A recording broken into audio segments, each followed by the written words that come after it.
पूरी दुनिया में जितनी शराब पी जाएगी, जितना ज़िना होगा, जितनी हराम कारियां होंगी, शायद साल में कभी नहीं होती। जबकि इंसान को यह मालूम नहीं है कि वह आज की रात पूरी गुजार सकेगा कि नहीं। वो अगले 1 मिनट, अगले 1 घंटे की गारंटी नहीं ले सकता। और इंसान नया साल मना रहा है। या अय्युहल्लज़ीना आमनू कू अनफुसकुम व अहलीकुम नारा। जब कुरान में या अय्युहल्लज़ीना आमनू कहा जाए तो थोड़ा कान खड़ा कर लीजिए। भाई, कुरान का हर हुक्म हम सब के लिए, मगर यह अल्लाह ताला का एक अंदाज है। जब अल्लाह या अय्युहल्लज़ीना आमनू कहे तो उसका मतलब यह कि है मेरे ईमान वाले बंदो, मुतवज्जे हो जाओ, बी अटेंशन, ध्यान से सुनो। तुम्हारा रब तुम्हें पुकार रहा है, तुम्हारा रब तुमसे कुछ कहना चाहता है। भाई, एक बाप है, वो जब अपने बच्चे से कहता है कि ऐ मेरे बच्चे तू इधर आ, उसके प्यार भरे लहजे को सुन करके बच्चा दौड़ा दौड़ा जाता है कि मेरा बाप मुझे पुकार रहा है, किसी और को नहीं पुकार रहा है। एक मां है, जब वो अपने बेटे को बुलाती है कि ऐ मेरे बेटे, तो बेटा दौड़ा दौड़ा जाता है। इसी तरीके से अल्लाह तबारक व तआला अपने अरबों खरबों बंदों में जब या अय्युहल्लज़ीना आमनू कह करके मुखातब करे तो हर ईमान वाले के कान ही नहीं, उसका दिल और दिमाग भी हाजिर हो जाना चाहिए कि मेरा रब हमसे कुछ कह रहा है। या अय्युहल्लज़ीना आमनू, ऐ वो लोगों जो ईमान लाए हो, कू अनफुसकुम, अपने आप को बचाओ, व अहलीकुम, और अपनी फैमिली को, अपने परिवार को, अपने घर वालों को बचाओ, अपने बीवी बच्चों को बचाओ, अपने अहले खाना को बचाओ, अपने परिवार को बचाओ। किस चीज से? नारा, आग से। कैसी आग? फरमाया वक़ूदुहन्नास वल हिजारा, ऐसी आग से बचाओ जिस आग का ईंधन इंसान और पत्थर होंगे। वो पेट्रोल से नहीं जलेगी, वो डीजल से नहीं जलेगी, वो कोयले से नहीं जलेगी, वो लकड़ियों से नहीं जलेगी। वक़ूदुहन्नास वल हिजारा, उस आग का ईंधन इंसान और पत्थर होंगे। आए अल्लाह, दुनिया में हम बहुत दौलत वाले थे, अगर किसी गैर कानूनी काम में पुलिस वाले पकड़ के लेके चले जाते थे, हम रिश्वत दे करके छूट जाया करते थे। अदालत तक मामला पहुंचता था, हम अदालतों में जाकर के वकीलों से बात करके सेटिंग कर लिया करते थे। अगर और ऊपर के लेवल का मामला आता था, हम जज से सौदेबाजी कर लेते थे। आए अल्लाह, ये तेरी जेल है, ये तेरी सजा है, जहन्नम। अय अल्लाह, जहन्नम की आग में अगर बंदा चला गया तो क्या वहां पर भी रिश्वत चलेगी? क्या वहां पर भी सेटिंग हो जाया करेगी? क्या वहां पर जहन्नम के जो चौकीदार होंगे, जो जहन्नम के जेलर होंगे, वो किसी की दौलत देख करके मरूब हो जाएंगे, किसी का रुतबा देख करके मरूब हो जाएंगे? फरमाया नहीं नहीं, अलैहा मलाइकतुन गिलाजुन शिदादुल ला यासून अल्लाह। जहन्नम के दारोगा इंसान नहीं होंगे, जहन्नम के दारोगा फरिश्ते होंगे, और फरिश्ते गुनाह नहीं करते, फरिश्ते अल्लाह की नाफरमानी नहीं करते। जहन्नम के दारोगा बड़े टाइट होंगे, बड़े सख्त होंगे, बड़े स्ट्रिक्ट होंगे, और अल्लाह जितना हुक्म देगा वो उतना उसको पूरा करेंगे। अब ये कुरान की आयत मैंने आपके सामने पढ़ दी। इसमें जिस बात की तरफ मैं आपका ध्यान आकर्षित करना चाहता हूं, आपकी तवज्जो चाहता हूं, अल्लाह ने यह कहा कि अपने आप को बचाओ और अपनी फैमिली को बचाओ। ऐसा क्यों कहा अल्लाह ने? अल्लाह डायरेक्ट ये बोल देता अपने आप को जहन्नम की आग से बचाओ, फैमिली का जिक्र क्यों किया? क्योंकि हर इंसान की जिंदगी में उसके परिवार की बड़ी अहमियत होती है। इंसान किसी अच्छी जगह जाता है, सोचता है बीवी बच्चों को लेके जाऊं। इंसान कोई अच्छी चीज खाता है, सोचता है अपनी मोहतरमा के लिए भी लेते चलूं, अपने बच्चों के लिए भी लेते चलूं। हज करने जाता है, बीवी को लेके जाता है, उम्रा करने जाता है, बीवी को लेके जाता है। परिवार को हम बहुत चाहते हैं, बहुत मोहब्बत करते हैं मेरे भाई। जिस परिवार से हम इतनी मोहब्बत करते हैं, जिस फैमिली से हम इतना प्यार करते हैं कि उसी फैमिली को सुख पहुंचाने के लिए दिन रात एक किए रहते हैं। सुबह जब से नींद खुलती है रात को बिस्तर पे जाने तक अपने बदन का एक एक कतरा, अपने पसीने का एक एक कतरा अपने परिवार के लिए हम बहाते हैं। मजदूरी करने वाला, नौकरी करने वाला, बिजनेस करने वाला अपना दिमाग खपा रहा है, अपने जिस्म को थका रहा है, किसके लिए? अपने परिवार के लिए, अपने बच्चों के लिए। अल्लाह फरमाता है कि ऐ मेरे बंदो, जिस परिवार से तुम इतनी मोहब्बत करते हो, जिस फैमिली से इतना प्यार करते हो, क्या तुम ये चाहोगे तुम्हारा बेटा कल जहन्नम की आग में जल जाए, तुम्हारी बेटी कल जहन्नम की आग में चली जाए, तुम्हारी बीवी जहन्नम की आग में चली जाए? क्या तुम ये पसंद करोगे? कू अनफुसकुम व अहलीकुम नारा, ऐ ईमान वालों, अपने आप को और अपने बच्चों को जहन्नम की आग से बचाओ। अरे आग में जाना तो बड़ी दूर की बात है, हम तो ये भी पसंद नहीं करेंगे हमारे बच्चों को हल्की सी खरोंच भी आए और हम चैन से बैठे रहें। इसी बिहार में मेरा प्रोग्राम था, कई साल पहले की बात है। मेरी बड़ी बेटी उस वक्त 6-7 साल की थी। मेरी अहलिया का फोन आया। वो जो पतंग उड़ाते हैं बच्चे, पतंग का जो मांझा होता है, उस मांझे से किसी तरीके से मेरी बच्ची की उंगली कट गई। मैं बिहार में बैठा हूं प्रोग्राम में। माएँ, औरतें कमजोर दिल की होती हैं, उसकी उंगली में कट लग गया, खून बहने लगा। मेरी अहलिया रोने लगी, आंसू बहने लगे उसके। फोन किया उसने मुझे। बाप का दिल बच्चों की जरा सी तकलीफ देख करके पिघल जाता है मेरे भाइयों। वीडियो कॉल पर बच्चे की उंगली को देखा, मेरी आंखों से भी चंद आंसू छलक गए। मैंने फौरन डॉक्टर को बुलवाया फोन करके, उसका इलाज हुआ। इतनी मोहब्बत करते हम अपने परिवार से, हल्की सी खरोंच आ जाए हम नहीं पसंद करते अपने बच्चों को। अल्लाह ताला उसी मोहब्बत को याद दिला रहा है कि ऐ ईमान वालों, जिस परिवार से तुम इतनी मोहब्बत करते हो, जिसके लिए इतनी मेहनत करते हो, कल जहन्नम की आग में तुम्हारा बेटा जलने लगेगा, तुम्हारी बेटी जलने लगेगी, तुम्हारी बीवी जलने लगेगी। क्या तुम ये पसंद करोगे? कू अनफुसकुम व अहलीकुम नारा, ऐ ईमान वालों, उस जहन्नम की आग से अपने आप को बचा लो और अपनी फैमिली को बचा लो। कभी आग में जलते हुए देखा है आपने किसी को? नहीं जलते हुए देखा है तो फलस्तीन के वीडियो जरा उठा के देख लो। शायद दुनिया की तारीख में इतने बड़े बड़े फिरौन कभी पैदा नहीं हुए जितना बड़ा फिरौन आज इस दौर में फलस्तीन पर जुल्म करने वाला, अपने आप को दुनिया का ठेकेदार समझने वाला मुल्क मौजूद है। दुनिया की तारीख में ये मिसालें न देखी गई होंगी कि कब्रों पर बुलडोजर चला करके कब्रों से मुर्दों को निकाल करके जलाया जा रहा है, छोटे छोटे मासूम बच्चों को मारा जा रहा है। हम और आप तो बड़े चैन से अपने घरों में बैठे हुए हैं, सर्दी के मौसम में रजाई ओढ़ के, गर्मी के मौसम में एसी और कूलर की हवाएं खा रहे हैं।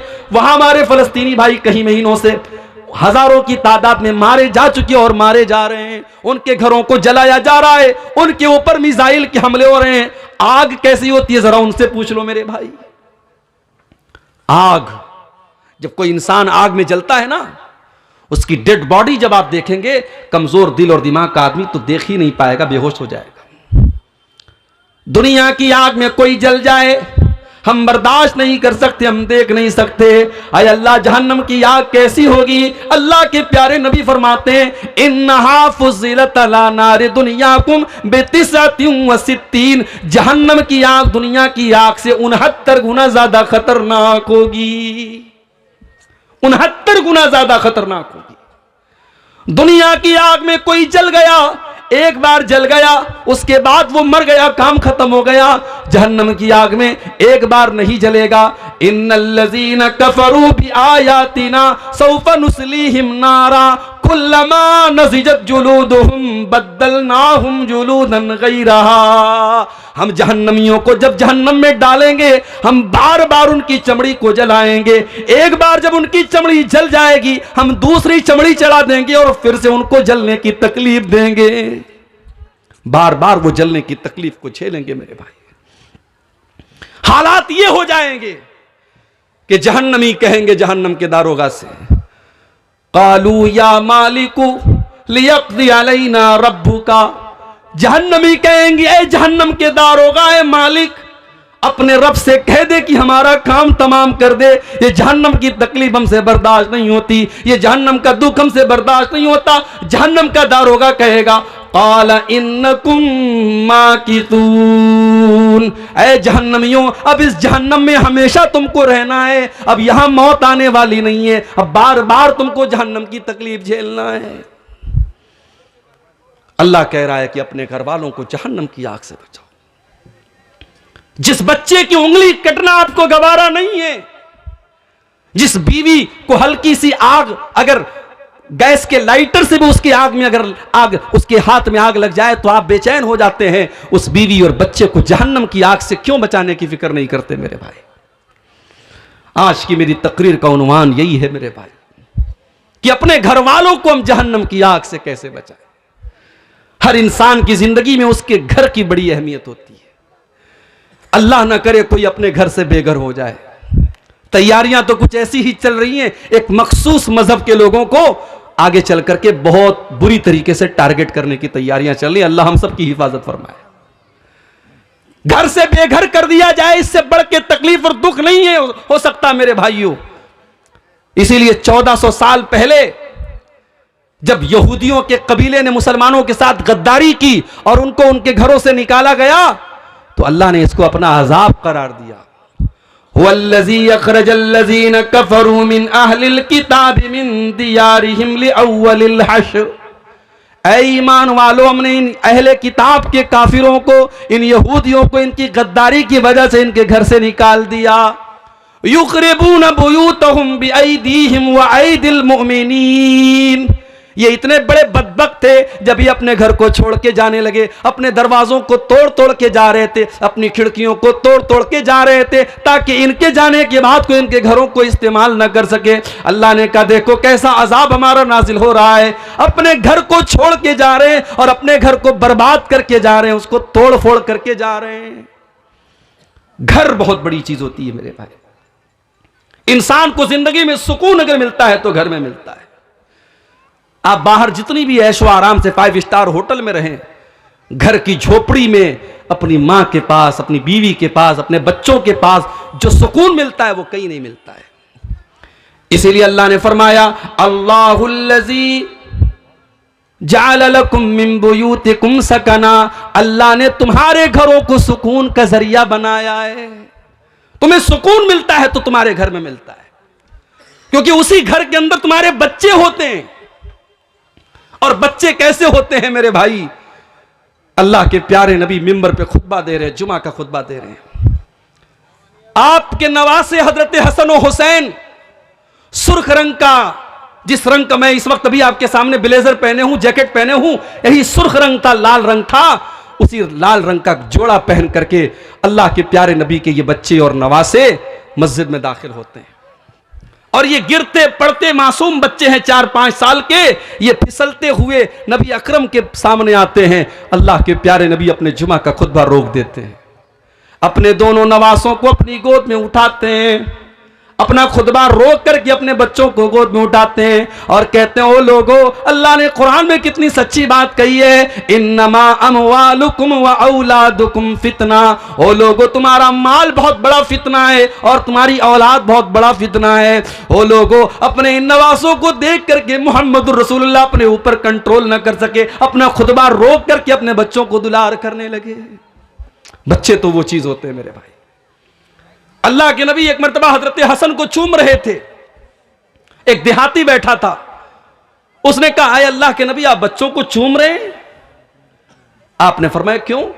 उसने कहा इन्नली अशरतम मिनल औलाद, मेरे 10 बच्चे, मैंने आज तक कभी किसी बच्चे को नहीं चूमा, किसी बच्चे को प्यार नहीं किया।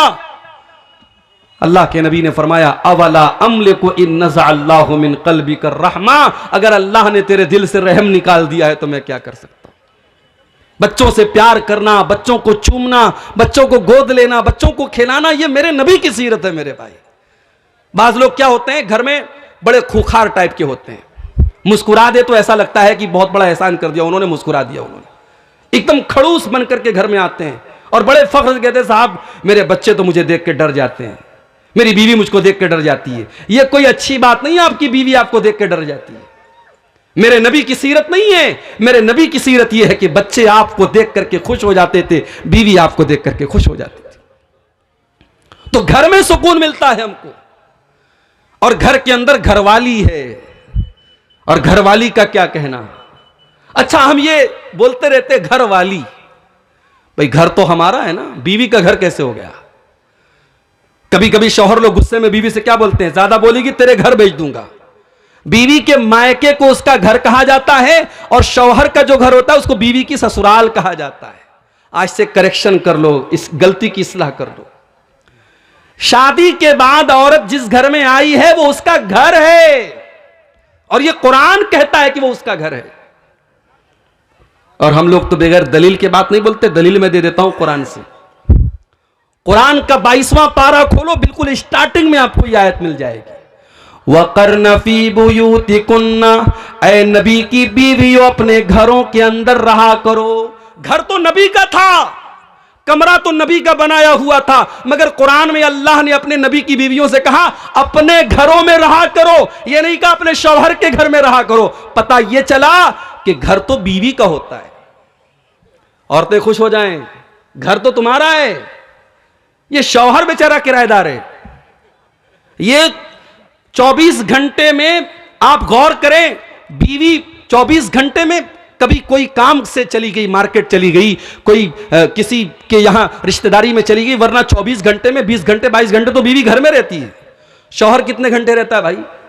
शौहर रात में सोता है घर में, दिन में कारोबार के लिए, बिजनेस के लिए, नौकरी के लिए बाहर रहता है। उसका तो बहुत कम टाइम घर में होता है। इसलिए घर की असल मलका तो बीवी है, इसलिए औरत को घरवाली कहा जाता है, और बिल्कुल सही कहा जाता है।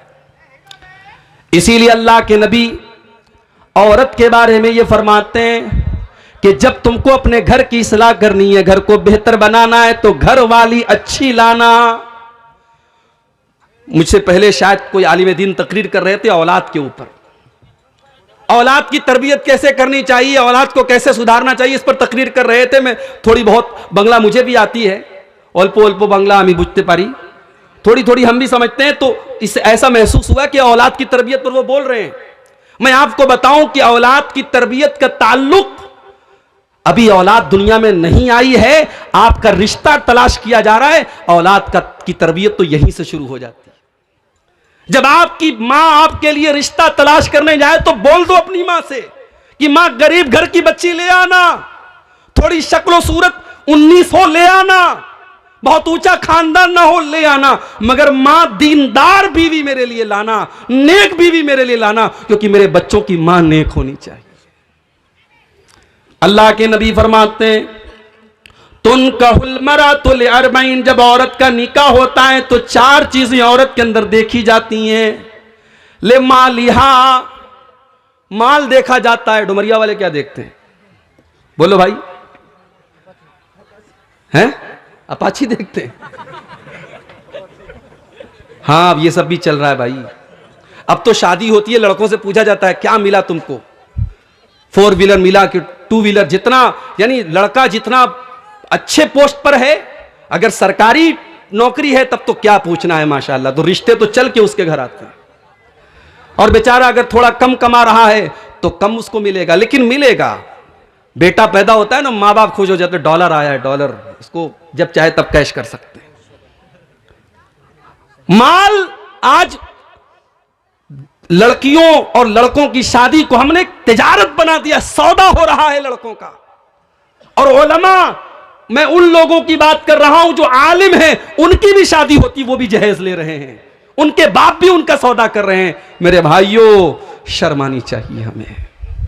नबी के दौर में कभी किसी दुल्हे से यह नहीं पूछा गया तुझे जहेज में क्या मिला। अल्लाह के नबी के दौर में एक साहबी हैं, उनका नाम अब्दुर्रहमान बिन औफ है। मक्का से मदीना आते हैं, खाली हाथ आते हैं, बिल्कुल खाली हाथ आते हैं, उनके पास कोई दौलत नहीं है। अल्लाह के प्यारे नबी ने उनको भाई बनाया, हजरत साद बिन रबी का। साद बिन रबी अंसारी साहबी, हजरत अब्दुर्रहमान मुहाजिर साहबी, अल्लाह के रसूल सल्लल्लाहु अलैहि वसल्लम ने दोनों का हाथ पकड़ करके भाई भाई बना दिया। अब जरा गौर से सुनना मेरे भाइयों, कितने खुददार थे साहबा। हमें तो अगर फ्री में कोई माल मिले हम तो लूटने के लिए तैयार हो जाते हैं। सहाबा कितने खुददार थे, जरा अंदाजा लगाओ मेरे भाइयों। हजरत साद बिन रबी अंसारी कहते अब्दुर्रहमान, मेरे नबी ने तुझको मेरा भाई बना दिया है। अरे अब्दुर्रहमान, ये मेरा घर है, ये मेरी प्रॉपर्टी है, ये मेरे खजूरों के बागात हैं। अरे अब्दुर्रहमान, आ जाओ, मैं बंटवारा कर लेता हूं, आधा घर तेरा, आधा घर मेरा, आधा खेत तेरा, आधा खेत मेरा, आधा बाग तेरा, आधा बाग मेरा। अरे अब्दुर्रहमान, अभी तू नया नया मदीने में आया है, अभी तेरी शादी होना मुश्किल है, अभी तुझे रिश्ता मिलना मुश्किल है। अरे अब्दुर्रहमान, मेरी 4 बीवियां हैं। अब ये शौहरों के कान खड़े हो गए, मौली साहब 4 बीवियां हैं, हमारे पास तो एक है, बड़ी मुश्किल से एक है। कई नौजवान तो अपने दिल का दुखड़ा बयान कर रहे थे, मौली साहब हम दूसरी करना चाहते हैं मगर बड़ा डरते हैं, बीवी पता नहीं क्या करेगी, ससुराल वाले क्या करेंगे। दूसरी शादी को गुनाह बना दिया गया। शादीशुदा मर्दों के कितने नाजायज ताल्लुकात है, जरा समाज पे नजर उठा के देखो। कितनी औरतों के नाजायज ताल्लुकात है, जरा नजर उठा के देखो। यह समाज हमने कहां पहुंचा दिया मेरे भाई।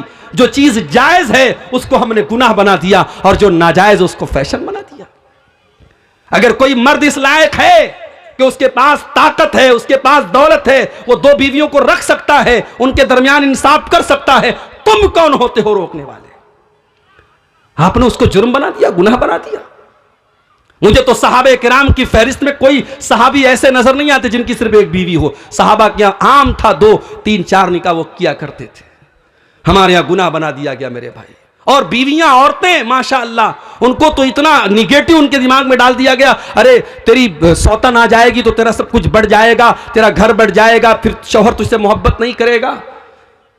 यहां तक बीवियां कह देती हैं कि अगर आप मुझसे सच्ची मोहब्बत करते हैं आप कभी दूसरी शादी का नाम मत लीजिएगा। और जब उनसे यह कहा जाता है कि अल्लाह के रसूल सल्लल्लाहु अलैहि वसल्लम ने 1 से ज्यादा निकाह किया है, क्या अल्लाह के नबी हजरत आयशा से मोहब्बत नहीं करते थे? क्या अल्लाह के नबी अपनी बीवियों से मोहब्बत नहीं करते थे? तो कहती है वो नबी की बात थी, उनकी बात मत कीजिए आप। हजरत अब्दुर्रहमान बिन औफ को ऑफर करते हैं हजरत साद बिन रबी, आए अब्दुर्रहमान, मेरी 4 बीवियां हैं, तुम किसी एक को पसंद कर लो, मैं तलाक दे देता हूं, इद्दत गुजर जाने के बाद आप उससे निकाह कर लेना, आपका घर भी बस जाएगा, आपको प्रॉपर्टी भी दे रहा हूं, आपको खजूरों का बाग भी दे रहा हूं, नौकरी भी मिल रही है, छोकरी भी मिल रही है, सारा घर सेट हो रहा है। मगर अब्दुर्रहमान कितने खुददार थे मेरे भाइयों, कहने लगे बारकल्लाहु लका फी अहलिका व मालिक, ऐ साद बिन रबी, अल्लाह तेरे माल में बरकत दे, अल्लाह तेरे परिवार में बरकत दे। ऐ साद इब्न रबी, मुझे तेरी बीवी से मैं नहीं चाहता तेरा घर टूट जाए और मेरा घर बन जाए, मैं नहीं चाहता तेरे घर का आधा हिस्सा मैं ले लूं।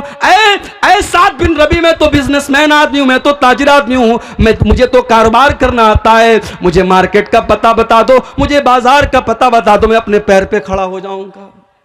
और दुनिया की नजरों ने देखा अब्दुर्रहमान बिन औफ ने हलाल बिजनेस किया, हलाल तिजारत की, घी और पनीर का कारोबार उन्होंने शुरू किया और कुछ दिनों में अल्लाह ने इतनी बरकत दी, उन्होंने एक अंसारी लड़की से शादी की। और जब शादी की तो बीवी को मेहर में उन्होंने क्या दिया? सोने की खजूर की गुठली के बराबर उन्होंने सोना दिया।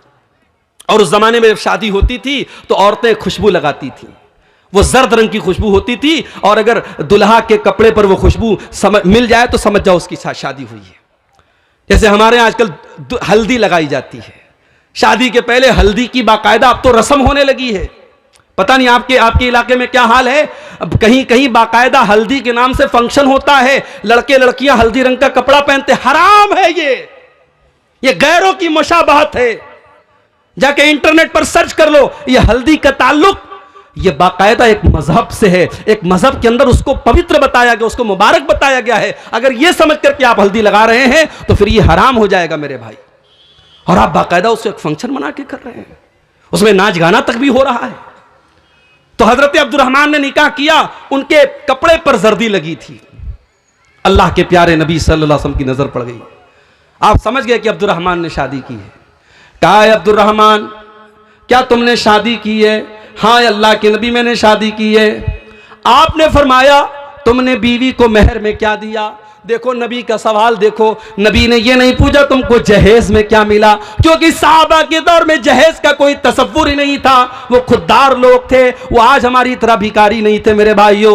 वो नौजवान कितना बड़ा भिखारी है, वो अच्छी नौकरी कर रहा है, अच्छा पैसा कमा रहा है, मगर वो इतना बड़ा भिखारी है, जब तक ससुराल से बेड न मिले वो रात में सोएगा नहीं, जब तक तक ससुराल से फ्रिज न मिले वो ठंडा पानी न पिएगा, जब तक ससुराल से उसको गाड़ी न मिले वो रोड पर गाड़ी न चलाएगा। अरे तू इतने पैसे कमाने के बावजूद एक नंबर का तू भिखारी बना हुआ है। अल्लाह के नबी अपने साहबी से सवाल करते हैं, तूने अपनी बीवी को मेहर में क्या दिया? फरमाया नवातम मिन ज़हब, अय अल्लाह के रसूल, मैंने अपनी बीवी को खजूर की गुठली के बराबर सोना दिया है।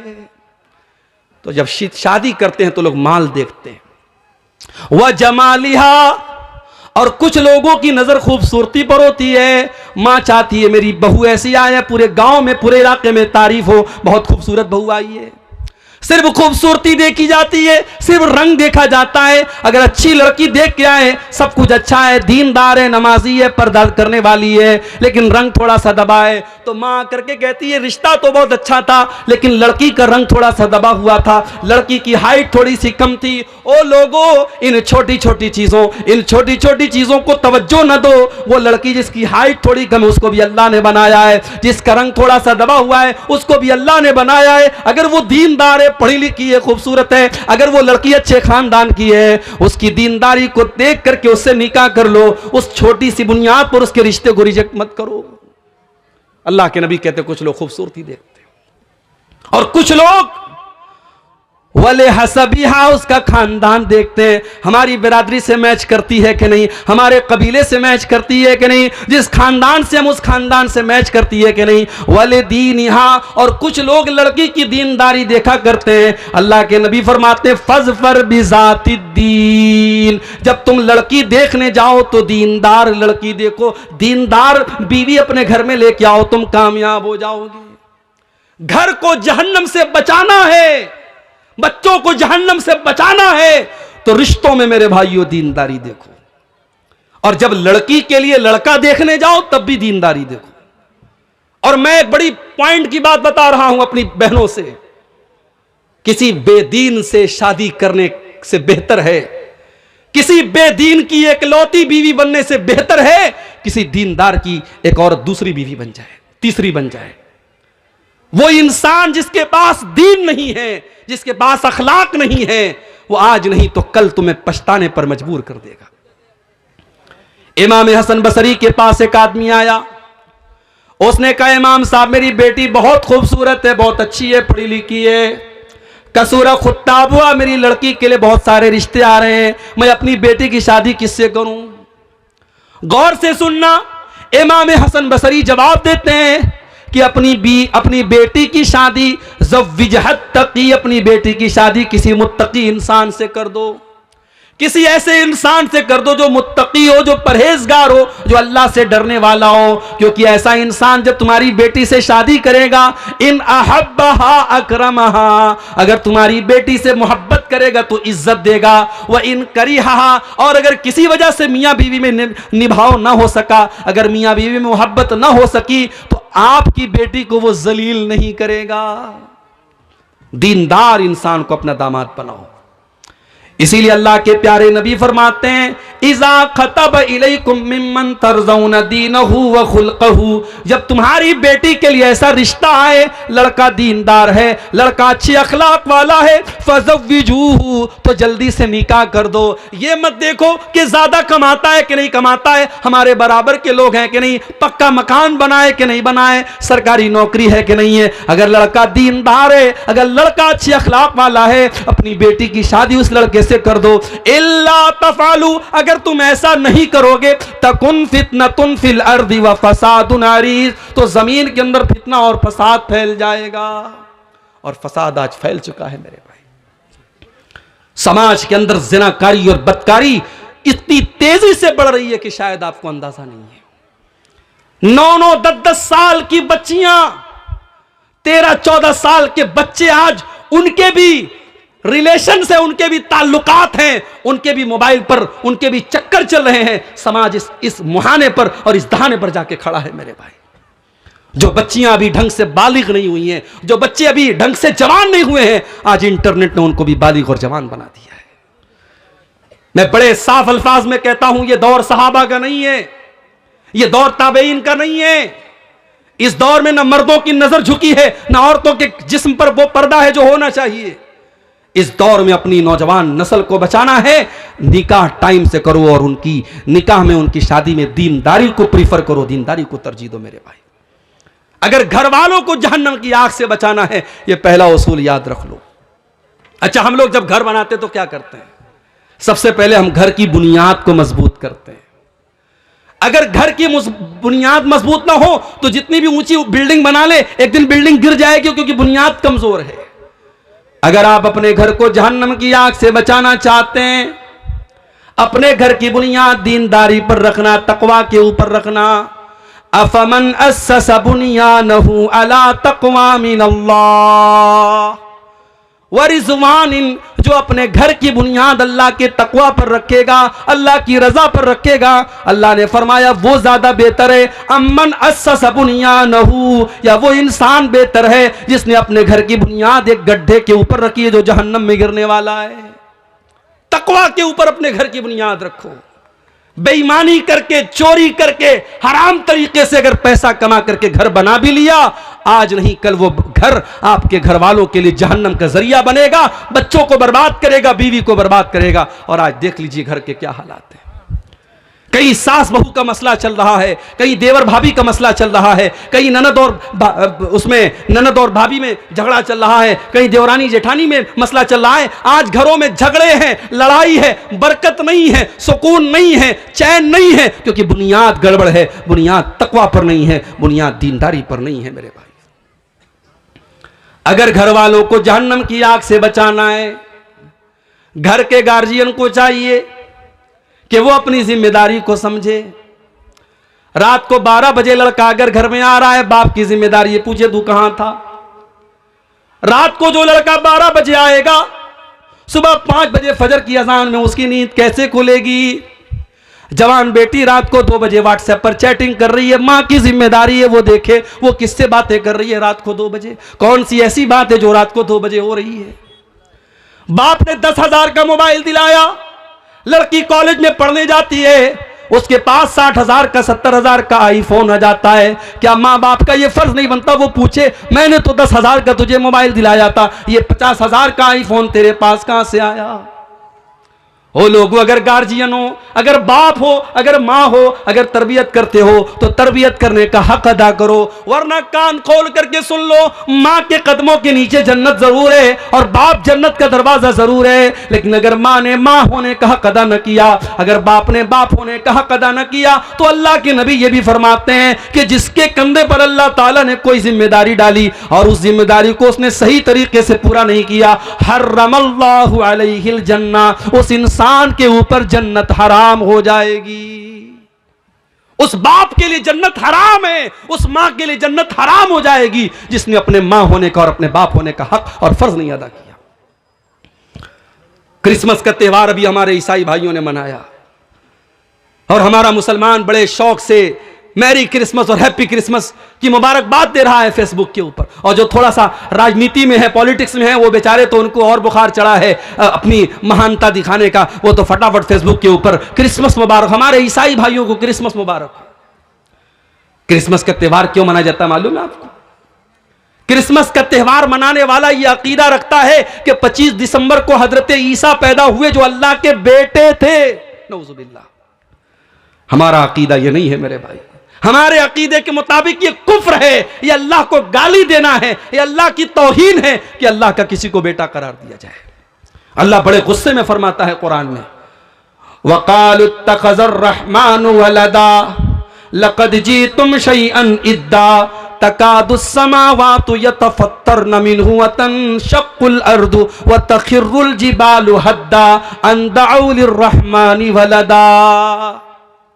ये लोग कहते कि रहमान ने बेटा जना है, रहमान का बेटा है। अरे तुम कितनी गंदी बात अपने मुंह से निकाल रहे हो, इतनी खतरनाक बात अपने मुंह से निकाल रहे हो कि आसमान फट जाए और जमीन फट जाए और पहाड़ गिर जाए तो ये उतनी बड़ी बात नहीं है जितनी बड़ी बात ये है कि तुम अल्लाह का बेटा किसी को करार दे रहे हो। अल्लाह को गाली देना है, अल्लाह को बुरा भला कहना है, ये अगर कोई कहता है कि अल्लाह का बेटा है और आप उसको मुबारकबाद दे रहे साहब। हाँ, जाओ अपने ईसाई भाई से मोहब्बत करते हो, अगर उससे तुम्हें ताल्लुक और लगाव है तो जा करके उसको कुरान से हजरत ईसा की पैदाइश का वाकया सुना देना, उसको हजरत मरियम का वाकया सुना देना। मरियम पैदा हुई, मरियम की मां ने नजर मानी कि अल्लाह अगर तूने मुझे बेटा दिया, उस बेटे को मैं तेरी राह में लगा दूंगी, उस बेटे को मैं बैतुल मुकद्दस का खादिम बनाऊंगी। हाय हाय, आज वो माएँ दुनिया से खत्म हो गई जो अपने बच्चों को दीन के रास्ते में लगाया करती थी। आज तो माँ का सपना क्या है, अय अल्लाह मुझे ऐसा बेटा दे जो डॉक्टर बन जाए, जो इंजीनियर बन जाए, जो वकील बन जाए, जो जज बन जाए, जो पुलिस ऑफिसर बन जाए। मेरे भाइयों, अगर माँ का ये सपना है कोई गलत बात नहीं है, मगर वो माएँ समाज से खत्म हो गई जो ये चाहत रखती थी कि अल्लाह मेरा बेटा कुरान का हाफिज बन जाए, अय अल्लाह मेरा बेटा दीन का आलिम बन जाए, अय अल्लाह मेरा बेटा दीन की खिदमत करने वाला बन जाए। इमाम बुखारी रहमतुल्लाह अलैह, उनकी मां का वाकया, उनकी सीरत लिखने वालों ने लिखा है, इमाम बुखारी की अभी उम्र बहुत कम थी, बहुत छोटे से थे, 4-5 साल के थे। एक मर्तबा इमाम बुखारी बहुत बीमार हो गए, बुखार चढ़ गया उनको, और बुखार ऐसा चढ़ा, इतना सख्त बीमार हो गए इमाम बुखारी, उनकी आंखों की रोशनी चली गई। उनकी मां का बड़ा सपना था मेरा बेटा नबी की हदीसों का आलिम बने, नबी की हदीसों को याद करे, नबी की हदीसों का प्रचार प्रसार करे। मां ने देखा बच्चे की आंखें चली गई। मां रात में मुसल्ले पर बैठ गई, तहज्जुद की नमाज पढ़ करके अल्लाह की बारगाह में दुआ करती, कहे अल्लाह मेरा बच्चा अंधा हो चुका है, मेरे बच्चे की बीनाई चली गई है, अय अल्लाह मेरा बच्चा कैसे तेरे नबी की हदीसों को याद करेगा, कैसे वो किताबों का मुताला करेगा। अय अल्लाह अपनी इस बंदी की, इस दुखियारी बंदी की दुआ को सुन ले, अय अल्लाह मेरे बच्चे की बीनाई को लौटा दे। हाय हाय, मां की दुआ में बड़ी ताकत होती है मेरे भाई। उस मां ने रात की तारीकी में जो दुआ की, अल्लाह ने उस दुखियारी मां की दुआ को कबूल किया। मां तहज्जुद पढ़ करके सो गई, ख्वाब में हजरत इब्राहीम अलैहिस्सलाम की ज़ियारत हुई, और हजरत इब्राहीम ने कहा कि है इमाम बुखारी की मां, मोहम्मद बिन इस्माइल की मां, तेरे बच्चे की बिनाई को अल्लाह ताला ने लौटा दिया है। मां ने फौरन आंखें खोली और देखा इमाम बुखारी रहमतुल्लाह अलैह बिल्कुल सही तरीके से देख रहे हैं। ये करामत थी हजरत इमाम बुखारी की मां की और उनकी। मेरे प्यारे साथियों, ये माएँ थी जो अपने बच्चों के लिए फिक्र किया करती थी। जाओ अपने ईसाई भाई को बताओ कि मरियम की मां ने भी नजर मानी थी कि अल्लाह बेटा होगा तो तेरे दीन में लगा दूंगी, और बेटी पैदा हो गई। मरियम की मां बहुत उदास हो गई, कहने लगी अल्लाह मैंने बेटी को जन्म दे दिया। अल्लाह ने फरमाया वलैसा ज़करु कल उन्सा, ऐ मरियम की मां अगर तुझे बेटा होता तो ऐसा ना होता जैसी ये बेटी हुई है। उसका नाम मरियम रखा। उसके बाद मां का इंतकाल हो गया और मरियम की परवरिश उनके खालू हजरत ज़करिया अलैहिस्सलाम करने लगे। ज़करिया अलैहिस्सलाम बहुत अल्लाह के नेक और मुत्तकी बंदे थे, अल्लाह के पैगंबर थे, और दिन रात वो अल्लाह के घर में रहा करते थे, मस्जिद में रहा करते थे, मेहराब में रहा करते थे, और उसी मेहराब में हजरत मरियम की परवरिश भी कर रहे थे। कुरान कहता है कुल्लमा दखल अलैहा ज़करियल मेहराब वजद इंदहा रिज़्क़ा। हजरत ज़करिया जब मस्जिद में आते हैं तो क्या देखते हैं, अनार का मौसम नहीं और मरियम के पास अनार मौजूद है, आम का मौसम नहीं आम मौजूद है, सेब का मौसम नहीं सेब मौजूद है, जिस फल का मौसम नहीं वो फल मौजूद है।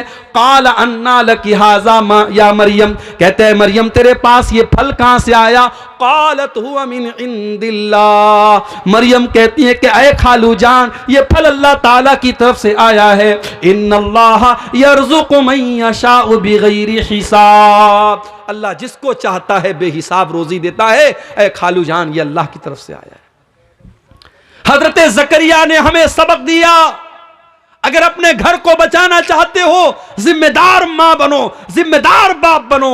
मगर आज का बाप तो बेगैरत बन चुका है। जवान बेटी को बाइक पे बाप घुमा रहा है, मेकअप करके, लिपस्टिक लगा करके, मस्कारा चस्कारा लगा करके और सज धज करके जवान बेटी बाइक पर बाप के पीछे बैठी है, भाई के पीछे बहन बैठी है, पूरे गांव की सैर करा रहा है और पूरा गांव उसकी बेटी और उसकी बहन के हुस्न की नुमाइश कर रहा है। वो बाप बेगैरत है। अगर उसकी बेटी और उस भाई की बहन अगर अल्लाह क्या गुनहगार होगी, अल्लाह की कसम वो बाप भी गुनहगार होगा, वो भाई भी गुनहगार होगा। बड़े सख्त अल्फाज में अल्लाह के प्यारे नबी ने फरमाया सलासतुन ला यंजुरुल्लाहु अज़्ज़ व जल्ल इलैहिम यौमल क़ियामा।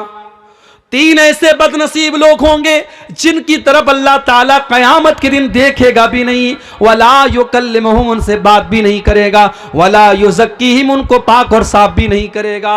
नंबर 1, अल आक़ु लिवालिदैहि, अपने माँ बाप को तकलीफ पहुंचाने वाला, अपने माँ बाप को दुख देने वाला, अपने माँ बाप की आंखों में आंसू लाने वाला। अब ये हमारे मुज़क्किर साहब शायरी पढ़ रहे थे माँ के ऊपर, मुझे अपनी माँ की याद आ गई। 3-4 साल पहले मेरी वालिदा का इंतकाल हो गया। माँ बड़ी अनमोल हस्ती होती है मेरे भाई, मगर एक बड़ी प्रैक्टिकल बात आपको बता रहा हूं। जब एक इंसान की शादी होती है, जिंदगी में बहुत सारे ऐसे मोड़ आते हैं जब वो सोचता है कि मैं माँ और बीवी के दरमियान मैं किसका सपोर्ट करूं। माँ का सपोर्ट करता हूं, बीवी नाराज होती है, बीवी का सपोर्ट करता हूं, मां नाराज होती है। मां के कदमों के नीचे जन्नत है और बीवी मेरी दुनिया को जन्नत बना रही है, मैं किसको छोड़ूं, किसको पकड़ूं। ऐसे मौके पर मैं अपनी माओ से कहना चाहूंगा कि अगर अल्लाह ने आज आपको सास बनाया है और आप ये चाहती है कि आपकी बहू आपको अपनी मां समझे, तो अल्लाह की वास्ते आप भी अपनी बहू को बेटी का दर्जा दीजिए। हम समाज में ये अजीब मेयार देखते हैं कि दामाद और बहू जो काम करें, सास अगर बेटी के घर पहुंची, बेटी चाय बना रही है, दामाद बच्चे को गोद में खिला रहा है, बीवी का सपोर्ट कर रहा है, बीवी की मदद कर रहा है, तो सास कहती है माशाल्लाह मेरा दामाद बड़ा नेक है, मेरी बेटी का बड़ा साथ देता है। और वही औरत जब घर में आती है और अपने बेटे को देखती है बहू का सपोर्ट कर रहा है, कहती है मेरा बेटा तो बिल्कुल जोरू का गुलाम बन चुका है। डबल स्टैंडर्ड क्यों है, डबल मेयार क्यों है? जो चीज आपकी बहू आपकी बेटी और दामाद के लिए सही थी, वह आपकी बहू और आपके बेटे के लिए गलत कैसे हो गई? मेरी माँ, आपको भी समझदारी से काम लेना पड़ेगा। घर को टूटने से बचाना है तो एक माँ को यह सोचना पड़ेगा, कल मेरा बेटा कुंवारा था, कल उसकी जिंदगी में कोई औरत नहीं थी, कल जितना मुझको समय देता था, कल मुझे मेरा जितना ख्याल रखता था, अब उसकी जिंदगी बट गई है, अब उसकी जिंदगी में एक औरत बीवी बन के आई है, अब वो मुझे उतना समय नहीं दे पाएगा, अब कुछ चीजों में मुझे कॉम्प्रोमाइज करना पड़ेगा। जब तक एक मां ये नहीं समझेगी, मां बेटे का रिश्ता पहले के जैसा नहीं होगा। और अगर समझदारी से काम नहीं लिया उस सास ने और उस बेटे ने, कितने घरों में हम देखते हैं कि शौहर अपनी बीवी के सपोर्ट में मां से लड़ने लगता है, मां को गालियां तक लोग दे देते हैं, मां को बुरा भला भी कह देते हैं। मेरे भाइयों, एक मां की बड़ी जिम्मेदारी होती है। अपने घर को बचाना है तो समझदारी से काम करो और आगे बढ़ो। जहन्नम की आग से घर को बचाना है, घर में नमाज का माहौल पैदा करो। मैं वो हदीस पढ़ रहा था, अल्लाह के नबी ने फरमाया कि 3 लोग ऐसे हैं जिनकी तरफ कयामत के दिन अल्लाह ताला न देखेगा न बात करेगा। नंबर 1, अल आक़ु लिवालिदैहि, अपने माँ बाप को सताने वाला। नंबर 2, वल मरअतुल मुतरज्जिला, मर्दों की नकल करने वाली औरत, मर्दों की कॉपी करने वाली औरत, जो मर्दों की तरह छोटे छोटे बाल कर ले, मर्दों की तरह टी शर्ट पहन करके घूमे, मर्दों की तरह मर्दों के कपड़े पहने, मर्दाना चाल चले, मर्दाना तरीके से बात करे, ऐसी औरत पर अल्लाह की लानत हो। और तीसरा कौन है? अद्दयूस, वो बेगैरत मर्द, वो बेगैरत बाप, वो बेगैरत शौहर, वो बेगैरत भाई, अल्लज़ी युक़िर्रु फ़ी अहलिल खुबुस, जिसके घर में बेपर्दगी हो रही है, जिसके घर में बेहयाई हो रही है और उसको कोई फर्क नहीं पड़ रहा है। इसलिए जो बाप अपनी बेटी को बेपर्दा घुमा रहा है, जो शौहर अपनी बीवी को बेपर्दा घुमा रहा है, वो अपनी जहन्नम तैयार कर रहा है, अपने आप को और अपनी फैमिली को जहन्नम की आग में लेके जा रहा है, जबकि हमारा काम अपने परिवार को जहन्नम की आग से बचाना है मेरे भाई। लेकिन यहां एक बात और समझ लीजिए, किसी घर में ऐसा भी हो रहा है, घर के बाहर बड़ा पर्दा है साहब, लड़की जब भी निकलती है सर से पैर तक नकाब में निकलती है, मां भी नकाब में, बेटी भी नकाब में, बहन भी नकाब में, लेकिन घर के अंदर का माहौल बड़ा खराब है। घर के अंदर भाभी और देवर में बड़ा हंसी मजाक चल रहा है, देवर बड़ी बेहुदा और गंदी गंदी बातें भाभी से कर रहा है और भाभी कहती है अरे ये तो मेरा देवर है, मजाक में उड़ा देती है। ये याद रखना चाहिए मेरे भाइयों, देवर और भाभी का रिश्ता गैर महरम का रिश्ता है। हमारे इस्लाम में भाभी मां के बराबर नहीं है और देवर बेटे की बराबर नहीं है। देवर और भाभी में अगर भाई का इंतकाल हो जाए तो वो देवर अपनी भाभी से शादी कर सकता है, या भाई अगर अपनी बीवी को तलाक दे दे तो देवर भाभी की शादी हो सकती है। वो गैर महरम का रिश्ता है। इसलिए अल्लाह के नबी ने फरमाया कि गैर औरतों के पास तन्हाई में मत जाओ। तो सवाल किया गया है अल्लाह के नबी अफराइतल हमवा, अय अल्लाह के रसूल शौहर के जो करीबी रिश्तेदार हैं, जैसे देवर है अपनी भाभी के लिए या जीजा है अपनी साली के लिए, तो अय अल्लाह के नबी क्या देवर अपनी भाभी के पास अकेले में जा सकता है? क्या जीजा अपनी साली के पास अकेले में जा सकता है? अल्लाह के प्यारे नबी ने फरमाया अलहम व अल मौत, देवर अपनी भाभी के लिए मौत है, जीजा अपनी साली के लिए मौत है। मौत क्यों कहा? उलमा ने इसकी शरह में लिखा क्योंकि अगर देवर भाभी में नाजायज रिश्ते ने अगर जन्म ले लिया तो चूंकि भाभी शादीशुदा है और शादीशुदा औरत अगर जिना करे इस्लाम में सजा क्या है? सजाए मौत है। तो अगर देवर भाभी के बीच में पर्दा नहीं रखा गया तो यह सजाए मौत में जाके खत्म होगा। इसलिए अल्लाह के नबी ने देवर भाभी के रिश्ते को मौत करार दिया है। बड़ी खतरनाक बात है मेरे भाई, हमें अपने घरों का जायजा लेना चाहिए। आज बहुत सारे घरों में महरम गैर महरम का कोई फर्क नहीं है। लड़का अपने दोस्तों को घर में लेके आता है, कमरे में बिठाता है, बहन से आके कहता है मेरे दोस्त लोग आए चाय बना दो। बहन चाय बनाती है और चाय की कप ला करके अपने भाई के दोस्तों के सामने रख रही है। भाई बहुत खुश बना हुआ है, ये मेरी बहन है तो मेरे दोस्तों की भी बहन है, माफ करना मेरे भाई, आपकी बहन आपके दोस्तों की बहन नहीं है और ना आपके समझने से वो बहन होगी ना दोस्तों के समझने से बहन होगी। बहन को चाहिए कि वो भाई के दोस्तों से पर्दा करे। आपको चाहिए कि अपनी बहन को अपने दोस्तों के सामने न लाएं, अपनी बीवी को अपने दोस्तों के सामने न लाएं, अपनी जवान बेटी को अपने मोहल्ले के गैर मर्दों से जिस तरीके से बचाते हो उन रिश्तेदारों से भी बचाओ जो आपकी बेटी के लिए गैर महरम है। इस्लाम ने अगर हमको हुक्म दिया है कि जिना के करीब मत जाओ तो इस्लाम ने उन रास्तों को भी बंद किया है जहां से जिनाकारी घर में आ सकती है। कुरान कहता है वला तक़रबुज़ ज़िना इन्नहु काना फ़ाहिशतन व साअ सबीला, जिना के करीब भी न जाना ये बहुत गंदा रास्ता है, बहुत बुरा रास्ता है। अब जिना के करीब ले जाने वाला रास्ता कौन कौन सा है? कुरान कहता है वकुल्लिल मोमिनीना यगुद्दू मिन अबसारिहिम व यहफ़ज़ू फुरूजहुम, ऐ नबी ईमान वाले मर्दों से कह दो जब वो रास्ते में चला करें तो अपनी निगाहों को नीची रखा करें और अपनी शर्मगाह की हिफाजत करें। ये भी याद रखो, अगर औरत को पर्दे का हुक्म है तो मर्द को अपनी शर्म अपनी नजरों को झुकाने का हुक्म है। वो एक शायर कहता है सभी हम ही से कहते हैं निगाहें अपनी नीची रख, सभी हम ही से कहते हैं निगाहें अपनी नीची रख, कोई उनसे नहीं कहता न निकले यूं अया होकर। शायर कहता है कोई औरतों से नहीं कहता कि वो बेपर्दा होकर के ना निकले, सब हमसे कहते हैं निगाहें अपनी नीची रख। और अकबर इलाहाबादी का बड़ा मशहूर शेर है बेपर्दा नजर आई कल जो चंद बीबियां, अकबर ज़मीं में गैरत कौमी से गड़ गया, पूछा जो उनसे आपका पर्दा वो क्या हुआ, कहने लगी कि अक्ल पे मर्दों के पड़ गया। तो अगर औरतों को पर्दे का हुक्म है तो मर्दों को अपनी नजरों को झुकाने का भी हुक्म है। इन दोनों पर अमल होना जरूरी है। अगर समाज में औरत पर्दे में निकलेगी और मर्द की नजर नहीं झुकेगी तब भी समाज में इस्लाह नहीं हो सकती। औरत को पर्दे में निकलना है और मर्द को अपनी नजर झुका के चलना है। कुरान ने तो यहां तक बयान किया वलियज़रिबना बिखुमुरिहिन्ना अला जुयूबिहिन्ना, ऐ ईमान वाली औरतों जब तुम अपने घर के अंदर रहा करो तो अपने सीने पर अपने गरेबान पर दुपट्टा डाल के रहा करो। भाई के सामने, बाप के सामने, अपने ससुर के सामने भी तुम्हारा दुपट्टा तुम्हारे सीने पर होना चाहिए। कहीं ऐसा ना हो कि इन महरम रिश्तेदारों के सामने तुम दुपट्टे के बगैर चली जाओ।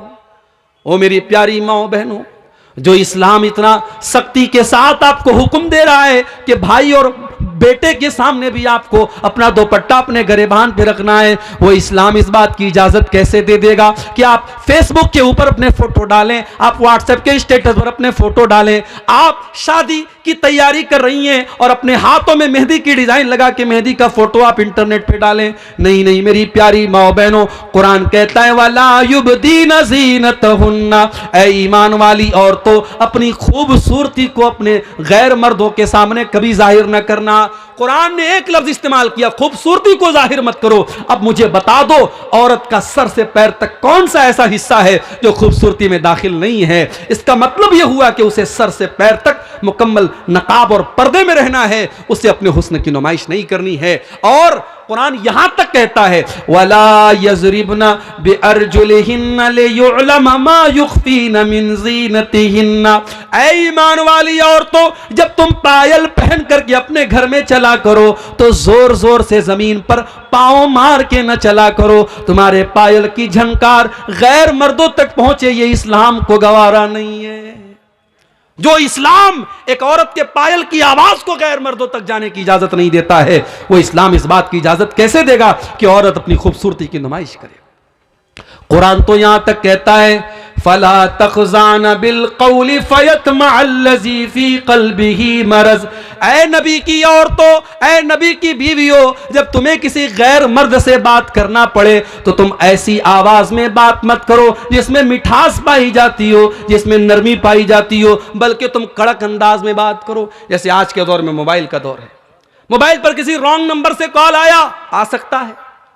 अब अगर लड़की ने थोड़ा सा मिठास के साथ बात कर लिया, कौन बोल रहे हैं, अंदाज में अगर जरा सी मिठास आ गई, सामने वाले को लग रहा है कि यहां मेरी दाल गल जाएगी, यहां ग्रीन सिग्नल मिल रहा है मुझे। और जहां इसने कड़क अंदाज में बात कर ली, कौन बोल रहे हैं, किससे बात करनी है आपको? जहां सख्ती से घुड़क करके बात की, सामने वाले बेचारा उसका जितना उसका शबाब, उसका जो है जोश उठा था, वहीं पर वो बैठ जाएगा।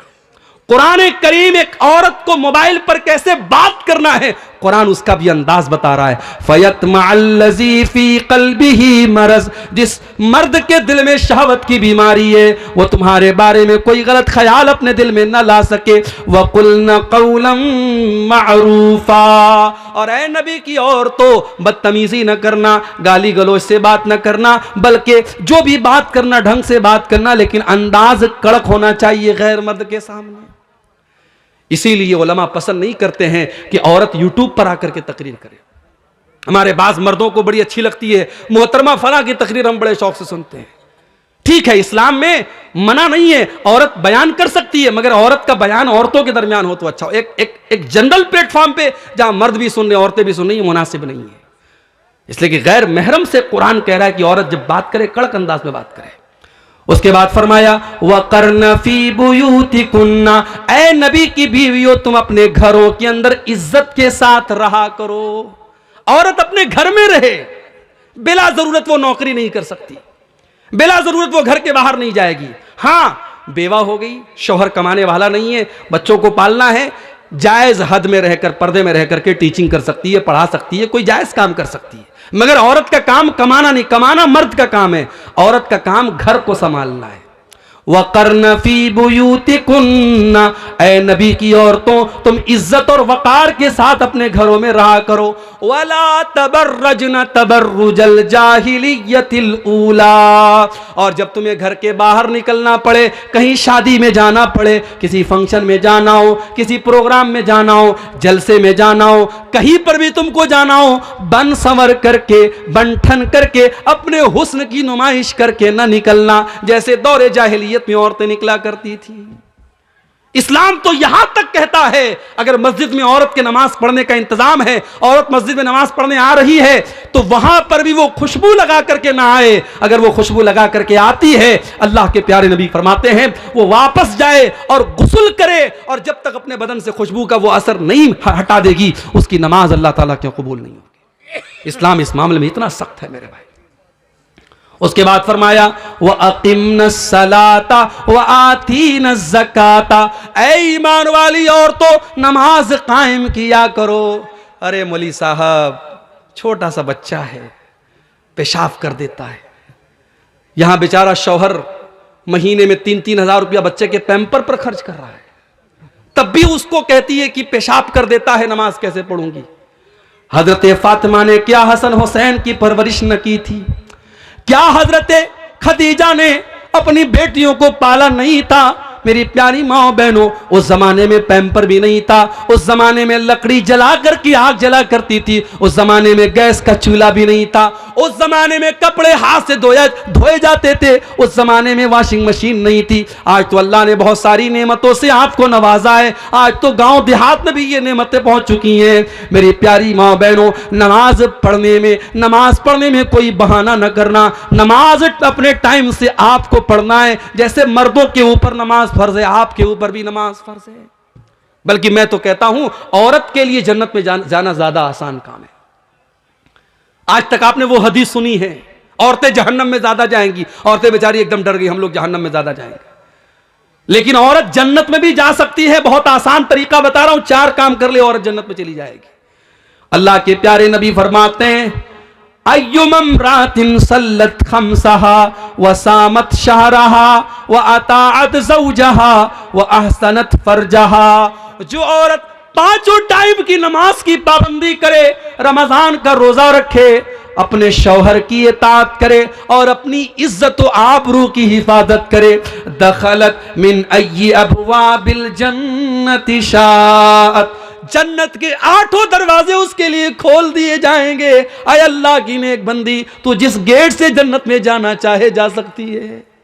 ओ मेरी प्यारी माओ बहनों, अगर जहन्नम में औरतें ज्यादा जाएंगी तो आप ये क्यों भूल गई कि ऐसी औरतें भी दुनिया में पैदा हुई हैं जिनको मरियम कहा जाता है, जिनको आसिया कहा जाता है। आसिया फिरौन की बीवी, फिरौन जैसे जालिम इंसान की बीवी। फिरौन इतना बड़ा जालिम है और अल्लाह ने उसकी बीवी को ईमान वाला बना दिया।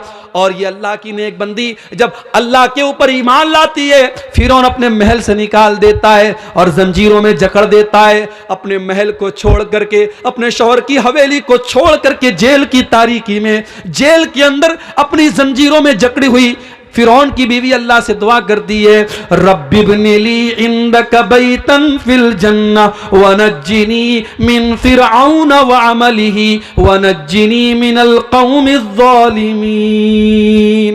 आय अल्लाह, तेरी तौहीद के लिए, तेरे दीन के लिए, आय अल्लाह मैंने फिरौन का महल छोड़ दिया। आय अल्लाह, अपनी इस बंदी को तू जन्नत में एक महल अता फरमा दे। आय अल्लाह, इस जालिम फिरौन से मुझको नजात दे दे। अल्लाह ने कयामत तक के ईमान वालों के लिए फिरौन की बीवी को आइडियल और नमूना बना दिया। इसका मतलब यह हुआ, अल्लाह के यहां यह नहीं देखा जाएगा कि रिश्ता कैसा था, अल्लाह के यह देखा जाएगा किरदार कैसा था।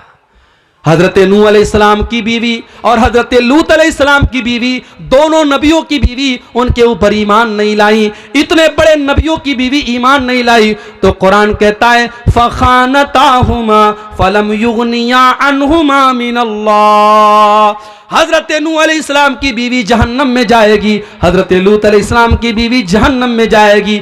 नबी की बीवी है और ईमान नहीं लाई तो जहन्नम में चली गई, और फिरौन की बीवी है और ईमान लाई तो जन्नत में चली गई। मेरी प्यारी माँ और बहनों, आपका किरदार ऐसा होना चाहिए। आपके लिए मिसाल मरियम है और आपके लिए मिसाल आसिया है। कुरान कहता है, व अक़िम्नस सलात, नमाज कायम करो, व आतीनज़ ज़का, ज़कात दिया करो। औरत जो जेवर पहनती है, औरत जो कंगन पहनती है, जो गले में हार पहनती है, जो कान में ईयररिंग पहनती है, अगर सोने का हार है, सोने का जेवर है और 85 ग्राम या उससे ज्यादा का है, और चांदी का जेवर है और 595 ग्राम या उससे ज्यादा है, उस पर साल में 2.5% ज़कात देना है औरत को। अगर शौहर ज़कात निकाल दे बहुत अच्छी बात है, अगर शौहर नहीं निकाल रहा है तो बीवी को उसकी ज़कात निकालनी पड़ेगी। उसके बाद अल्लाह फरमाता है, व अतीनल्लाह व रसूलहू, ऐ ईमान वाली औरतों तुम अल्लाह की इताअत करती रहना और रसूल की इताअत करती रहना। इन्नमा युरीदुल्लाहु लियुज़हिबा अन्कुमुर रिज्सा अहलल बैति व युतहिरकुम तत्हीरा। ऐ नबी के घर की औरतों, अल्लाह ये हुक्म इसलिए दे रहा है क्योंकि अल्लाह तुमको हर गंदगी से पाक और साफ करना चाहता है। उसके बाद फरमाया, वज़कुरना मा युतला फी बुयूतिकुन्ना मिन आयातिल्लाहि वल हिकमा। ऐ नबी की औरतों, तुम्हारे घरों में कुरान और हदीस का दर्स होता है, कुरान पढ़ा जाता है और हदीस पढ़ी जाती है, उसको याद किया करो। आज हमारी औरतें कुरान और हदीस क्या याद करेंगी? बरेली का न्यूज आपने सुना होगा, मदरसे में पढ़ी हुई लड़की आज मुर्तद हो गई और किसी गैर के साथ भाग गई। ये हालात हो गए हमारे मुल्क के। हमारी मुसलमान बहन गैरों के साथ फरार हो रही है। मेरे भाइयों, कहीं ना कहीं पानी मर रहा है, कहीं ना कहीं हमारी तरबियत में कोताही है। हमने अपनी बच्चियों को कुरान तो पढ़ा दिया किसी मौलवी साहब के जरिए, मगर कुरान का मतलब नहीं पढ़ाया। हमने अपनी बच्चियों को कभी मदरसे में नहीं भेजा। बच्चियां स्कूल गई, कॉलेज गई, यूनिवर्सिटी गई, पढ़ तो लिया, लिख तो लिया, एजुकेटेड तो बन गई, मगर हमारी बच्चियों को दीन के बारे में कुछ नहीं पता। अल्लाह के वास्ते होश का नाखून लो, अपनी बच्चियों को दीन सिखाओ, अपनी बच्चियों को इस्लाम सिखाओ, अपनी बच्चियों को तौहीद सिखाओ। इसीलिए हजरत अली फरमाते हैं कि कुरान की जो ये आयत है, अल्लाह फरमाता है कू अनफुसकुम व अहलीकुम नारा, अपने घर वालों को जहन्नम की आग से बचाओ। हजरत अली कहते हैं इसका मतलब क्या है, अल्लिमूहुम व अद्दिबूहुम, अपने घर वालों को दीन सिखाओ। ये मदरसे जहां बच्चे बच्चियां पढ़ रहे हैं, इन मदरसों के लिए आज भीख मांगनी पड़ती है। आज हमारे बंगाली जबान में वो बेचारे नज़्में पढ़ पढ़ के और शेर पढ़ पढ़ के आपसे चंदा मांगते हैं। होना तो ये चाहिए था आप खुद आगे बढ़ के देते। जिसकी 10,000 की ताकत है वो 10,000 देता, जिसकी 1,00,000 की ताकत है वो 1,00,000 देता। इन मदरसों के लिए भीख न मांगनी पड़ती। मगर हाय, आज इन मदरसों को हमने इतना कमजोर बना दिया। जब तक घर घर जाके लोग भीख न मांगे, ये मदरसे नहीं चल सकते। मेरे भाइयों, अपनी बच्चियों और बच्चों को इन मदरसों में दीन की तालीम दो, तभी आपकी बच्चियां बच सकती हैं। और कुरान ये भी कह रहा है मुसलमान के घर में कुरान और हदीस का दर्स होना चाहिए। इसलिए वक्तन फवक्तन, साल में आपने एक बार जलसा करा लिया, बहुत अच्छी बात है, लेकिन वक्तन फवक्तन किसी आलिम के जरिए या आलिमा के जरिए घर घर भी छोटे छोटे प्रोग्राम होने चाहिए, औरतों के मखसूस प्रोग्राम होने चाहिए। आज कितनी औरतें हैं, नमाज का तरीका उनको नहीं आता, वजू का तरीका उनको नहीं आता, गुस्ल का तरीका उनको नहीं आता, पाकी नापाकी के मसले उनको नहीं आते, तौहीद का मसला उनको नहीं आता, शिर्क क्या है उनको नहीं आता। कितनी औरतें हैं कितने शिरकिया कामों में पड़ी हैं। मेरे भाइयों, कुरान कहता है वज़कुरना मा युतला फी बुयूतिकुन्ना मिन आयातिल्लाहि वल हिकमा, ऐ नबी की औरतों, अपने घरों में कुरान और हदीस जो पढ़ा जाता है उसको याद करो। और आखिरी 2 बात बयान करके बात खत्म कर रहा हूं, क्योंकि आप सर्दी में बैठे हैं, मुझे एहसास हो रहा है। मैं इस स्टेज पर बैठा हूं, यहां लोग बैठे हैं, सर्दी कम महसूस हो रही है, आपको ज्यादा महसूस हो रही होगी। 2 बातें और आपके सामने रखता हूं। घर को अगर जहन्नम की आग से बचाना है मेरे भाई, घर में मोहब्बत पैदा करो। बीवी अपना हक अदा करे, शौहर अपना हक अदा करे। आज शौहर आते हैं, मौलवी साहब ऐसी तकरीर कीजिए औरत एकदम मेरी खिदमत गुजार बन जाए। औरतें ये चाहती है ऐसी खिदमत, ऐसी तकरीर करे कि शौहर बिल्कुल उनके ताबेदार हो जाएं। बीवी चाहती है शौहर उसका हक अदा करे, शौहर चाहता बीवी उसका हक अदा करे। आओ अपने नबी के पास चलते हैं। अल्लाह के प्यारे नबी सल्लल्लाहु अलैहि वसल्लम से पूछा गया अय्युन निसाई खैर, अय अल्लाह के नबी कौन सी औरत सबसे अच्छी औरत है। बड़े गौर से सुनना मेरी माओ, रात रात भर आपने तहज्जुद पढ़ लिया होगा, हो सकता है आपने हर महीने 3-3 नफली रोजे रखे होंगे, हो सकता है आप रोजाना 5-5 पारे कुरान की तिलावत करती होंगी, मगर अल्लाह के नबी से जब पूछा गया कि कौन सी औरत सबसे अच्छी औरत है, नबी ने फरमाया 3 क्वालिटी जिसके अंदर पाई जाए, 3 चीजें जिस औरत के अंदर पाई जाए वो सबसे अच्छी औरत है। अल्लती तसुर्रुहु इज़ा नजर, जब शौहर देखे तो खुश हो जाए।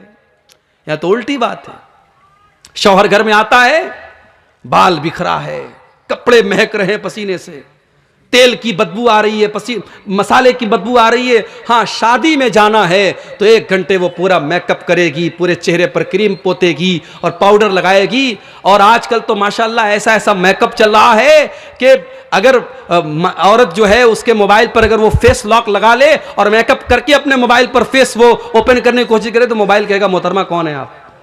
बच्चा नहीं पहचानेगा मां को, ऐसा मेकअप हो रहा है ब्यूटी पार्लर के अंदर।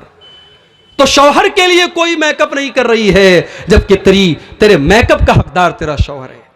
जब तुझको मालूम है मेरा शौहर रात को 10 बजे आता है, 9 बजे बैठ जा मिरर के सामने, आईने के सामने, और अपने आप को इतना सजा ले, इतना संवार ले, इतना खूबसूरत बना ले कि शौहर जब बाहर की टेंशन लेके आए और बीवी का चेहरा मुस्कुराता हुआ देखे, उसके बदन की खुशबू को महसूस करे, तो शौहर की सारी थकावट दूर हो जाए। अल्लती तसुर्रुहु इज़ा नजर, जब शौहर देखे तो खुश हो जाए। दूसरी चीज वह तुतीउहु इज़ा अमर, जब शौहर कोई हुक्म दे तो माने। यहां तो होता हम क्यों माने, हम कोई उसकी नौकरानी है, नौकरानी की बात नहीं है। मियां बीवी का रिश्ता कोई मालिक और नौकरानी का रिश्ता नहीं है। मगर हां, स्कूल में एक प्रिंसिपल होता है, एक टीचर होता है। टीचर को उसी हिसाब से पढ़ाना जैसे प्रिंसिपल कह रहा है। अगर हर टीचर प्रिंसिपल बनेगा, स्कूल बंद करना पड़ेगा। घर भी एक स्कूल है और घर का प्रिंसिपल मर्द है और औरत उसके अंडर में काम करेगी। अगर शौहर की कोई बात है तो बीवी को चाहिए कि माने उसको।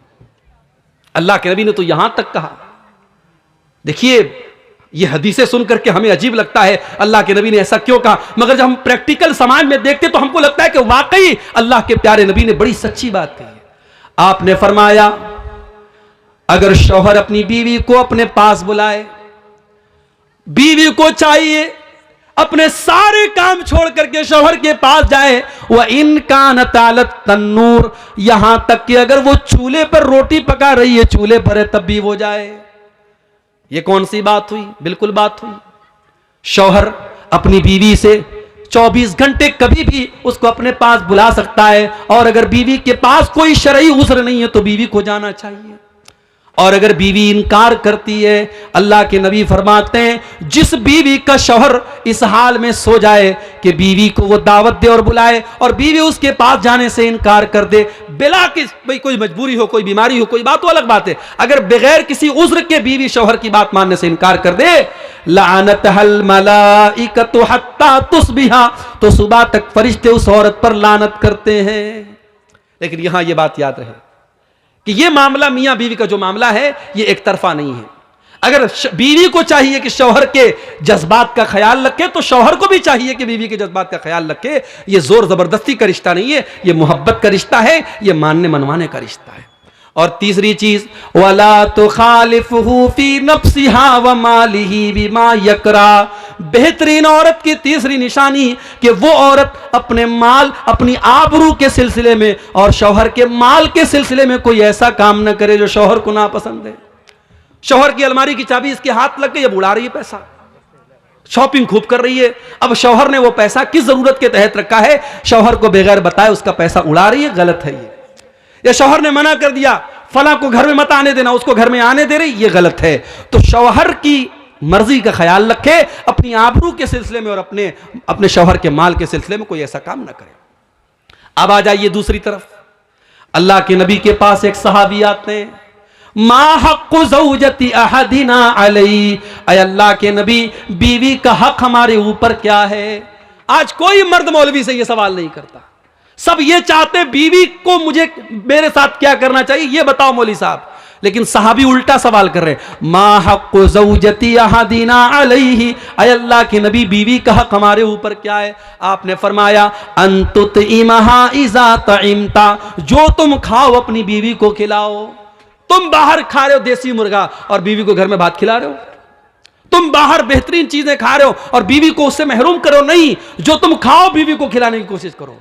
वह तक्सुहा इज़क तसईता, और जिस मेयार का कपड़ा तुम पहनते हो उसी स्टैंडर्ड और मेयार का कपड़ा अपनी बीवी को पहनाओ। अगर तुम महंगे कपड़े पहनते हो, तुम ब्रांडेड कपड़े पहनते हो, तो बीवी को भी अच्छा कपड़ा पहनाओ।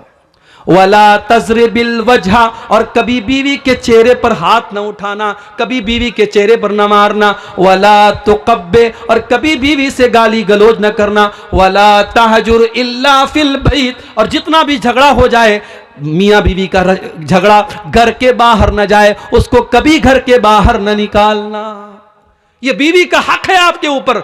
और आप एक बात याद रखिए मेरे भाई, आप माशाअल्लाह बड़े चेहरे पर शरई दाढ़ी है, माथे पर सजदे का निशान है, 5 टाइम की नमाज के आप पाबंद हैं, रात में तहज्जुद भी पढ़ते हैं, मगर एक चीज अगर आपके अंदर नहीं है, आप अपनी बीवी के साथ अच्छे शौहर नहीं हैं, तो आप अच्छे नहीं हैं मेरे भाई। अल्लाह के नबी फरमाते हैं, खैरुकुम खैरुकुम ले अहलिही व अना खैरुकुम ले अहली, तुम में सबसे बेहतरीन इंसान वो है जो अपने परिवार के लिए, अपने बीवी बच्चों के लिए बेहतरीन हो, और मैं अपनी बीवी बच्चों के लिए बहुत अच्छा हूं, मैं एक अच्छा शौहर भी हूं, मैं एक अच्छा बाप भी हूं। अम्मा आयशा से पूछा गया, अल्लाह के प्यारे नबी जब घर में होते तो क्या करते थे। अम्मा आयशा ने फरमाया, काना यामलो फी बैतिही, अल्लाह के प्यारे नबी अपने घर में जिस तरीके से और मर्द अपने घर की औरतों के कामों में हाथ बटाते हैं, अल्लाह के नबी अपनी बीवियों के कामों में हाथ बटा दिया करते थे। अपने बहुत सारे काम अल्लाह के रसूल खुद कर लेते थे। बीवी को गुलाम बना के नहीं रखते थे, बीवी को नौकरानी बना के नहीं रखते थे।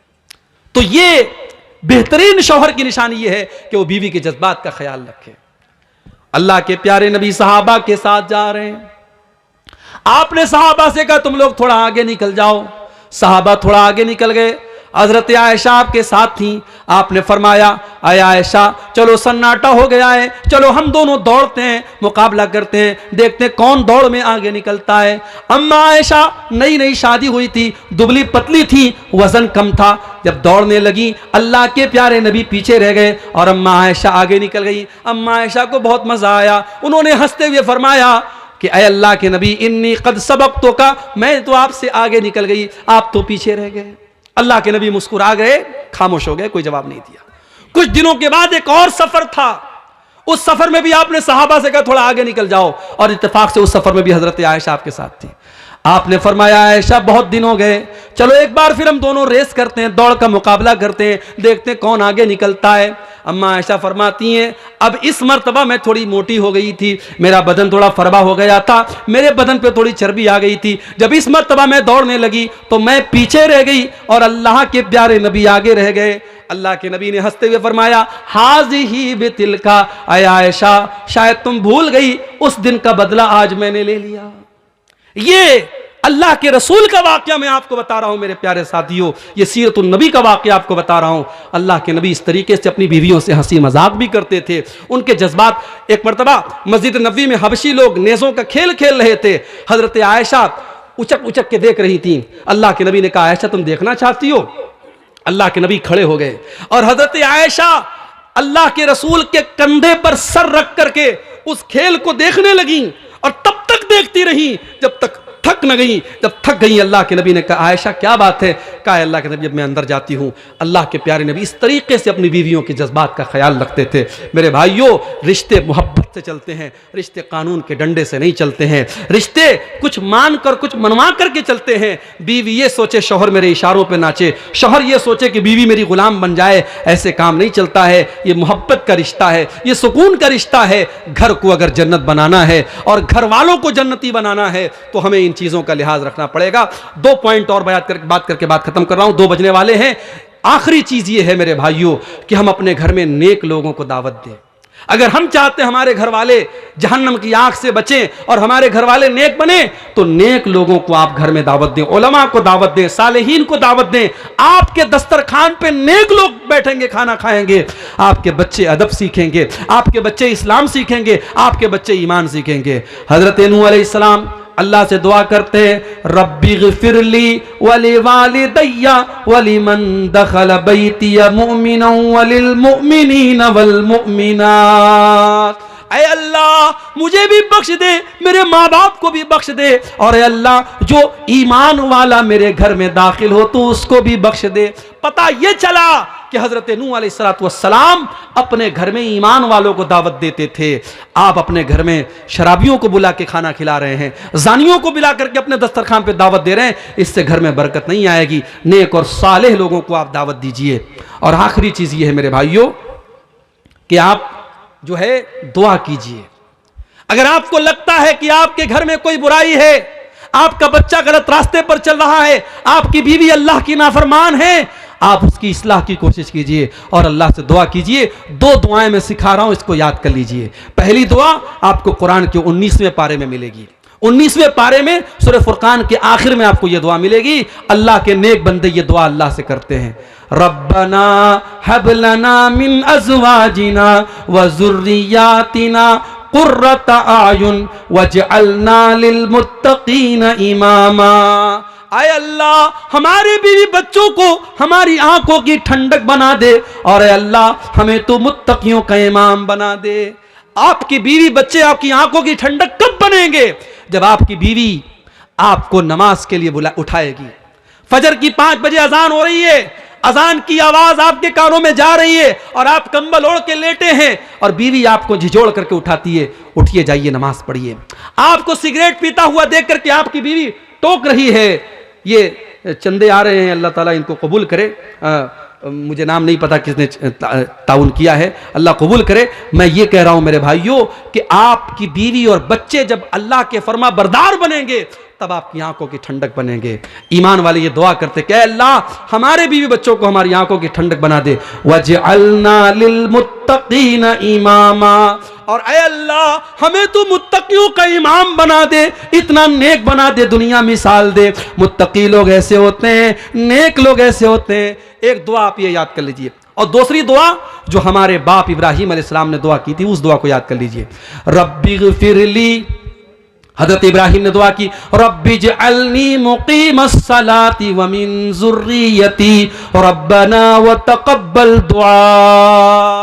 आए अल्लाह मुझे भी नमाज का पाबंद बना दे और मेरे बच्चों को भी नमाज का पाबंद बना दे। आए अल्लाह मेरी दुआ को कबूल कर ले। अपने बच्चों के लिए दुआ किया करो मेरे भाई, अपनी औलाद के लिए दुआ किया करो, अपनी औलाद के अकीदे के लिए दुआ किया करो कि अल्लाह मरते दम तक मेरे बच्चों को तौहीद पर रखना। इब्राहिम अलैहिस्सलाम ये भी दुआ करते हैं, रब्बि इन्नहुन्ना अज़लल्ना कसीरम मिनन नास। आए अल्लाह इन बुतों की वजह से बहुत सारे हलाक हो गए। वजुनुबनी व बनिया अन नाबुदल असनाम। आए अल्लाह तू मुझे और मेरे बच्चों को तो बुतों से बचाना, मेरे बच्चों को तो शिर्क से बचाना। अपनी औलाद की जैसे दुनिया की फिक्र करते हो मेरे भाई, अपनी औलाद की आखिरत की फिक्र किया करो। जब भी दुआ के लिए अल्लाह के सामने हाथ उठाया करो, अपनी औलाद के लिए, अपनी फैमिली के लिए भी दुआ किया करो। ये चंद बातें घरों की इस्लाह के ताल्लुक से मैंने रखी हैं। उम्मीद करता हूं कुछ बातें कुछ तल्ख भी आ गई, कुछ कड़वी भी आ गई। पहली मर्तबा आपके इलाके में आया हूं, इस उम्मीद के साथ मैंने ये बातें रखी हैं कि हम सिर्फ एक कान से सुन करके दूसरे कान से उड़ा नहीं देंगे, बल्कि हम अमल करने की कोशिश करेंगे। अल्लाह से दुआ है रब्बुल आलमीन हम सबको अपने घरों की इस्लाह करने की तौफीक अता फरमाए। अल्लाह हम सब में से जो बाप हैं उनको एक जिम्मेदार बाप बना दे, जो माएँ हैं उनको जिम्मेदार माएँ बना दे, जो बीवियाँ हैं उनको नेक और दीनदार बीवियाँ बना दे। अल्लाह हमारे घरों को जन्नत निशान बना दे। हम सबको कहने सुनने से ज़्यादा अमल करने की तौफीक अता फरमाए।